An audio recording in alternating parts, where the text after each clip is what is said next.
ഇന്ന് നമുക്ക് നല്ല രുചിയുള്ള ഗ്രീൻ ചില്ലി ചിക്കൻ തയ്യാറാക്കിയെടുക്കാം. അതിനായി 3 പച്ചമുളകും 1 പിടി മല്ലിയിലയും അല്പം വെള്ളം ചേർത്ത് നന്നായിട്ട് അരച്ചെടുക്കുക.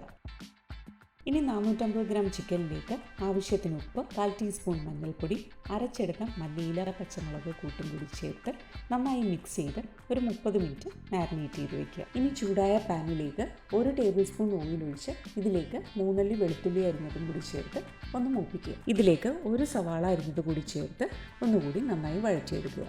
ഇനി മാരിനേറ്റ് ചെയ്ത് വെച്ച് ചിക്കൻ ചേർത്ത് നന്നായി ഒന്ന് മിക്സ് ചെയ്ത് ഒരു 10 മിനിറ്റ് ലോ ഫ്ലെയിമിൽ മൂടി വെച്ച് കുക്ക് ചെയ്യുക.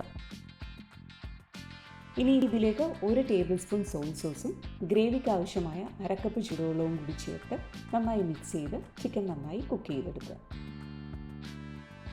അപ്പോൾ ചിക്കൻ എല്ലാം നന്നായി കുക്കായി വന്നിട്ടുണ്ട്. ഇനി 1/2 ടീസ്പൂൺ കോൺഫ്ലവർ 1/4 കപ്പ് വെള്ളത്തിൽ മിക്സ് ചെയ്തത് കൂടി ചേർത്ത് ഈ ഗ്രേവി ഒന്ന് തിക്കായി വരുന്നത് വരെ ലോ ഫ്ലെയിമിൽ വെച്ച് ഒന്നുകൂടി കുക്ക് ചെയ്യുക. ആവശ്യമെങ്കിൽ ഉപ്പ് ചേർത്ത് കൊടുക്കുക. അപ്പോൾ ഗ്രേവി എല്ലാം തിക്കായി വന്നിട്ടുണ്ട്. ഇതിലേക്ക് 1 പച്ചമുളക് അരിഞ്ഞതും അല്പം മല്ലിയിലയും കൂടി ചേർത്ത് വളരെ രുചികരമായിട്ടുള്ള ഗ്രീൻ ചില്ലി ചിക്കൻ റെഡി. ഇത് വൈറ്റ് റൈസിൻ്റെ കൂടെ നല്ലൊരു കോമ്പിനേഷനാണ്. തയ്യാറാക്കി നോക്കുക. Thanks for watching.